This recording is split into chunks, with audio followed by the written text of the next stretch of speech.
Nous sortons de chez le ministre, effectivement, et nous profitons d'abord par le remercier, parce qu'il a pris l'initiative de nous inviter, et à travers son invitation et la séance de travail que nous venons d'avoir avec lui et son équipe qui l'accompagne, le ministre voulait savoir exactement quelle était la santé de toutes les disciplines sportives, particulièrement ce qui nous concerne le football. Et dans ce cadre, nous avons fait un tour d'horizon complet de toute la problématique de notre football, ainsi que de différentes observations ci et là, sur le plan technique, administratif, sur le plan purement stratégique aussi. Donc, je peux vous dire que le ministre a été suffisamment éclairé sur le mode de fonctionnement de la fédération, sur ses ressources, sur les origines, ainsi de suite, tout ça là, et surtout sur la problématique des infrastructures, qui est la problématique la plus importante au jour d'aujourd'hui.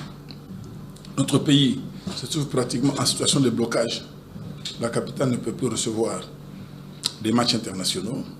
Nous sommes obligés de nous dégager pour aller jouer à Lubumbashi, dans un stade qui est privé. Ça signifie que cela interpelle l'autorité au plus haut niveau. Et c'est pour cela que nous avons longuement débattu de la problématique des infrastructures à travers le pays. Nous avons parlé de nos clubs, nous avons parlé des textes, ainsi de suite. Donc, brièvement, c'était vraiment un tour d'horizon complet. Ben, nous avons évoqué le cas du sélectionneur. Nous lui avions verbalement expliqué les conditions que nous avons reçues de celui que nous avons pointé au Courbis. Nous allons continuer à les peaufiner.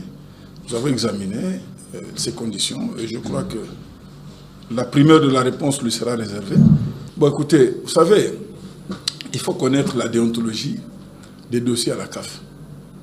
Tant que ce dossier ne connaît pas de dénouement, je pense qu'il faut s'abstenir à faire des commentaires. Il ne faut pas nourrir les gens d'un espoir ou de désespoir. Les éléments ont été envoyés, suffisamment fouillés, et nous attendons le verdict qui sera rendu. Initialement, il devait être rendu le lundi, mais malheureusement, le dossier que nous avions introduit en sus des premiers éléments qui étaient partis était tellement important que la CAF a préféré prendre encore du temps pour l'examiner. Et au jour d'aujourd'hui, nous ne pouvons pas faire de commentaires là-dessus.